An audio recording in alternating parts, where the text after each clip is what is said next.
Hey everyone, welcome back to the channel.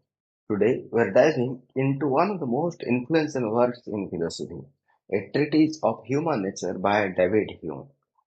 This book is a deep dive into understanding human psychology, reason, and emotion. Hume explores the complexities of how we perceive the world, make decisions, and form beliefs. Even though this was written in the 18th century, its ideas are still incredibly relevant today. Stick with me. By the end of this video, you'll have a clear understanding of what it means to be human, according to one of the most greatest minds in philosophy. Hume starts by proposing that human nature is something that can be studied just like science. He argues that our minds are governed by predictable laws and our behaviors are shaped by reason and emotion. He breaks down human nature into three main categories: our perceptions, our thoughts, and our passions. To Hume, understanding these areas is the key to understanding ourselves. Imagine you are having conversation, you have thoughts, that's your reasoning, feelings, that's your passions, and perception, what you sense from the world around you. All of this come together to form an experience in your life. Next, Hume dives into what he calls impressions and ideas. These are the building blocks of all human thought. Impressions are the raw data we get from the world, things we see, hear, feel, and experience. They are wide and powerful. On the other hand, ideas are less vivid copies of these impressions. So, for example, if you see a sunset, that is an impression. Later, when you recall it in your mind, that's an idea. In simple terms, impressions are the real deal, while ideas are the faint echoes in our mind. This distinction is crucial in understanding how we form beliefs and thoughts. Hume brings up a fascinating point. He argues that reason is not as powerful as we think. In fact, he suggests that the reason is a slave to our passions. Our emotions and desires often guide our reasoning. For example, when you're trying to make a decision, your emotions about the outcome often influence how you reason through the situation. Reasoning might give us logical arguments, but it is the underlying emotions that drive us to act. Hume's famous quote on this is, "Reason is and out on, reason is and out only to be the slave of the passions." In other words, we use reason to justify our emotions, not the other way around.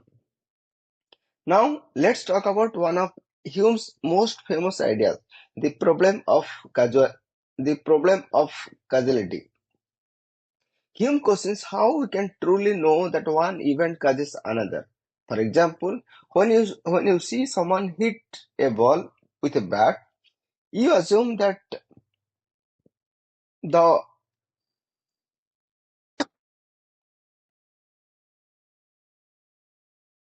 you assume the bat caused the ball to move. But Hume asks, how do we know that this cause and effect relationship is real? All we really know is that the two events happen together, but we can directly observe the cause itself. Hume argues that we can never know causality for certain. It is just a habit of the mind. We have seen it happen so many times that we begin to expect it, but it's not a logical certainty. Hume challenges our concept of self. He suggests that there is no I or constant self that exists across time. Instead, we are a bundle of perceptions, experiences, and emotions that change constantly. So, the self is real, just a collection of fleeting thoughts, memories, and feelings. There is no core you, just a stream of consciousness. This idea challenges our everyday understanding of who we are, and Hume invites us to think of our identity as a continuous flow rather than a fixed essence. Finally, Hume takes on a morality. He argues that our moral judgments are not based on a reason, They're based on our feelings and sentiments. When we call something good or bad, it is not because of some logical argument, but because we have an emotional reaction to it. For example, we feel sympathy for someone in distress, and that feeling shapes our moral judgment about their situation. So, instead of reason being the foundation of morality, it is actually our emotions that guide us. This is a major departure from the traditional view that reason is the ultimate moral compass. So, here you have it, a brief look at a treatise of human nature by David Hume. Hume's exploration of the human mind is groundbreaking because it shows us how much of our thinking is driven by emotion, experience, and habit rather than cold logic. His idea challenges His ideas challenge our understanding of everything from self-identity to morality, and they continue to influence modern philosophy today. What do you think about Hume's ideas? Do you agree that our reason is just the servant of our emotions? Let me know your thoughts in the comments below. If you enjoyed this video, hit that like button, subscribe for more deep dives into classic philosophy, and share this with someone who loves thought-provoking ideas. Until next time, remember, understanding yourself is the first step forward towards understanding the world around you.